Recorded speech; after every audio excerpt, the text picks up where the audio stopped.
These are the 4 things you must do in 2026 if you want to fail your property purchase. Yes, fail. Most buyers don't lose money because the market is bad. In fact, if you were to look at Singapore property prices, there isn't really a time where market is terrible. But why do these people actually lose money? They lose money because they follow bad logic that feels right. And if you guys are upgrading, investing or buying within the next 6 months, this is for you because these 4 factors will make the difference between an asset and a liability. First up, prioritizing square footage. Yes, I totally understand. It is very tempting because you guys are upgrading from your current place to your next and you guys start thinking, I want to have a property that is more than 1,300 square feet, 3 bedrooms, and guess what? You guys start chasing down the rabbit hole of square footage. But what if I told you square footage in 2026 doesn't determine size at all? And why is that so? Because as GFA harmonization plans continue to refine, layouts today are smaller in square feet number, but yet they are more functional and more usable than layouts in 2016. And guess what, guys? 10 years apart doesn't just mean 10 years older, it actually means 10 years of improved layouts, giving new rules to benefit you guys out there rather than the developers. And you guys look at this example over here, right? This layout, it is from 2016 and you can see over here that there are excessive balconies, planter boxes and bay windows. Moreover, the bedrooms are also ridiculously small. As compared to this layout, which is a 2026-2025 new launch, you would realize that even though the square footage is lower, the bedrooms all can fit in a king size or queen size bed, and this increases the livability of things. And guess what? When there is an increased livability, there will always be a natural demand, and this will help you guys to preserve your exit strategy, giving you guys a strong capital gain should one day you guys choose to exit this property. Next up, waiting for the next better new launch. Yes, I know, this is you watching right now. In fact, there are some clients in my phone book who are exactly facing the same problem. And let's just face it lah, who doesn't like something that is the newest, right? It's like the new kid on the block, it's like the latest iPhone, it's like the golden rule that we always say, new is always better. New is always better. New is always better? But is it really that true? Now let's take a look at this particular example, this project called Penrith. This is also a project that I've done a project review on. If you haven't watched it, click over here to take a look. And back then when I was talking to my clients about this project, I told everyone, focus on this one thing which is very clear, to be focused and disciplined on your entry prices. Now, if you look at this chart that I'm going to show you guys over here, Penrith, it's actually a very decent project. It's the first harmonized project within that location itself. It is cheaper than the resale prices out there. And yes, you can kind of say that this is a good project. But let's look a little bit deeper at the entry prices of Penrith itself. People enter Penrith at 2,347 per square foot to the highs of 3,100 per square foot. Now, Penrith is a brand new launch and it's quite a decent new launch, but is it really a good entry price if you enter Penrith at 3,000 plus per square foot? Not really, right? It is only good if you enter at here, here, here, or even here. But if today you enter Penrith at this price point, is it still a very good entry price or not? And that's the time that maybe you will tell me, hey Veroy, don't worry lah, I'm not stupid, right? I won't enter at that price point, correct or not? And that is why you guys are out there telling yourself, oh yeah, I won't enter when it's high one. And that is why you guys keep on waiting for the next one, and the next one. Balloting walls is something that you guys have not factored into your decision-making process. And not to forget the FOMO effect when you guys are lining up at the queue of the showroom waiting to book this unit. Now, why am I saying this? Imagine this, developer launches the development at 2,347 per square foot. And guess what? Wow, you guys are so excited. You guys rush into the show flat and then the show flat is jam-packed. that is literally how I felt when I stepped in as well. But I was very disciplined. I told my client, say, sure, we'll have a lot of people one because 2,347 per square foot, it's unheard of. And were there units at 2,347 per square foot? There were. But how many people actually get in over at that price point? And this is the time where you guys get so excited when you walk into the show flat, you see so many people over there, you are instantly convinced, this is a good project, I must buy, I must buy, I must buy, I must have it. And then you guys excitedly wait for the ballot ticket number, only to see yourself, wow, very, very far away. And on the day of the balloting itself, you see that you have a lousy queue number, you stand in the queue, you go down and queue. But guess what? People keep on buying and buying. The place is still jam-packed with people. The numbers are being called. Units are just flying off the shelf. And at that point of time, when it reaches your queue, it hits the $3,000 per square foot, and you guys turn to your client and you turn to your agent and say, 来都来了, might as well go for it. And this is exactly what happened at Penrith, and in fact for many of the brand new launches that I've seen in 2025. This is the reason why I will tell you guys, more than 50% of any buyers that bought into Penrith actually bought the wrong development. And next up will be prioritizing freehold over leasehold. I know you are one of them over there, right? Okay, so prioritizing freehold over leasehold. Again, I know your struggle, right? Imagine this. You guys have now exited from your HDB, which have yielded you guys handsome profits. Now, from a leasehold HDB, you guys have enough capital to go into your next upgrade, which is a private property. And suddenly you guys are thinking, I want to get the best of both worlds. I want to get a private property and also something that is freehold. Wow, I feel very shocked.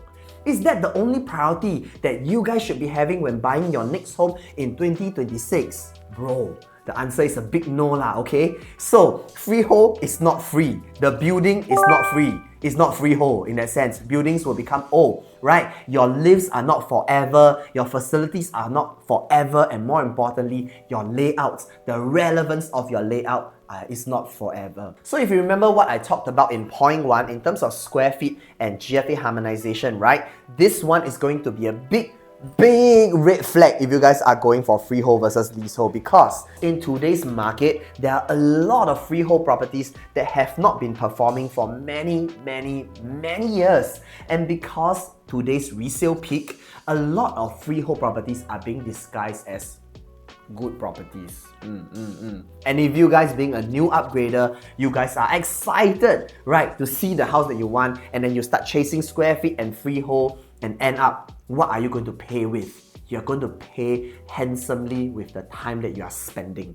Yes, because this freehold that look good, the size look good, it will take so much time to even break even or even grow. And you guys now are so excited to take over this hot potato from the owner, who this owner is going to buy something that's leasehold that can perform better. And this is exactly what is happening now. Freehold owners who have been holding property which are freehold that didn't perform so well for the last few years, they see this increase, they start to use this opportunity to swap, and guess what? They're going back into a leasehold property. So don't prioritize freehold over leasehold. Now, that's not to say that you cannot buy freehold, guys. If you have the financial means to go for something that is good and efficient in terms of square feet and still freehold, of course, please go ahead. But if not, you look at this chart over here, you will realize that freehold and leasehold perform equally well over time.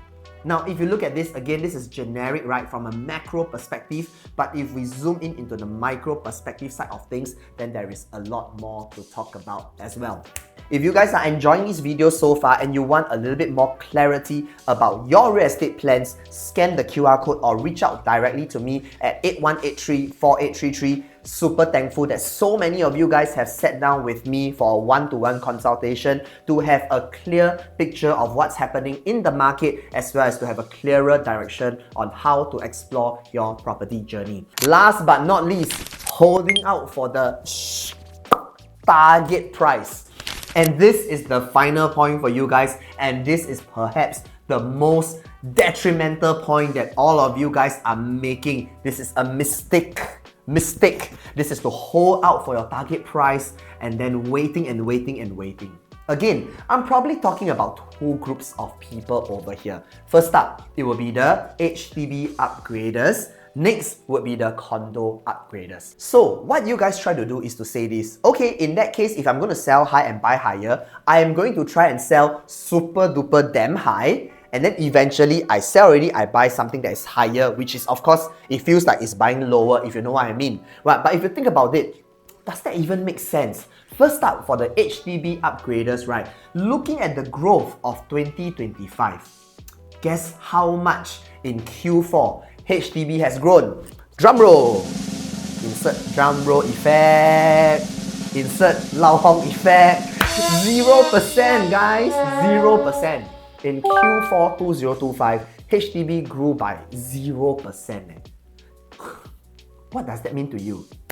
That means you will have essentially lesser capital to work with, and when you have essentially lesser capital to work with, your upgrading becomes tougher.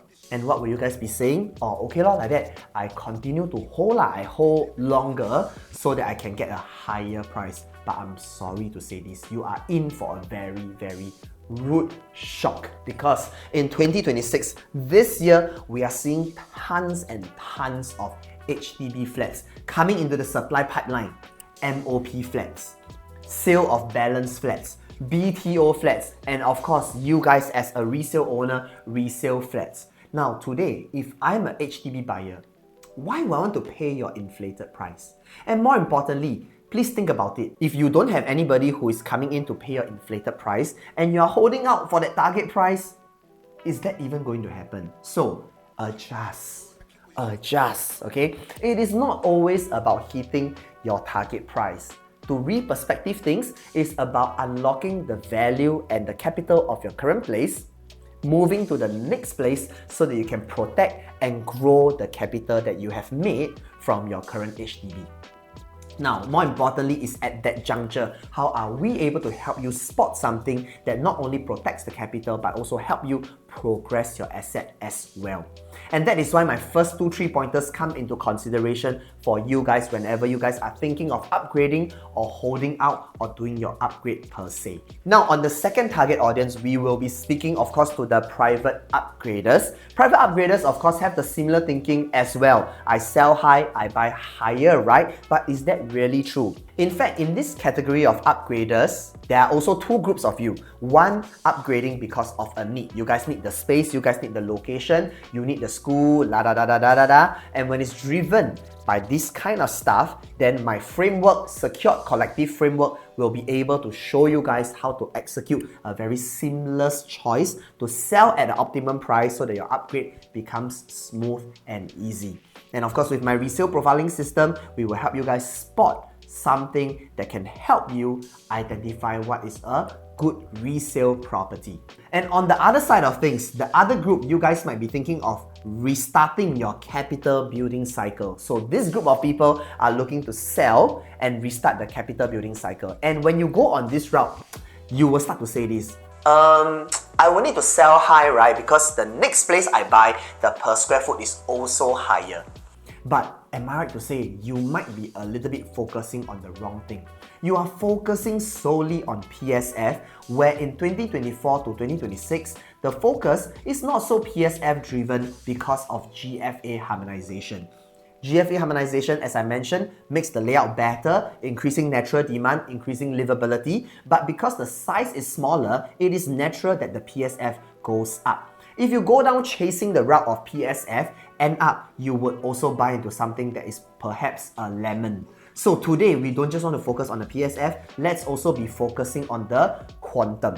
And that's all I have for you, the 4 major factors that you can do to fail your property journey in 2026. And of course, who wants to fail? We want to win. This year, it is the year of the horse. We want to make sure our property investment is horse all the way, right? So if you guys want to understand a little bit more on how to avoid these 4 potential pitfalls, and in fact, there are still some other pitfalls that I didn't share because my videographer say the video too long lah. So consult a one-to-one together with me, and I will be happy to share with you my ebooks, my frameworks, and my direction on how you guys can win and be wholesale for your real estate investment in 2026. Alright, this is Veroy signing out.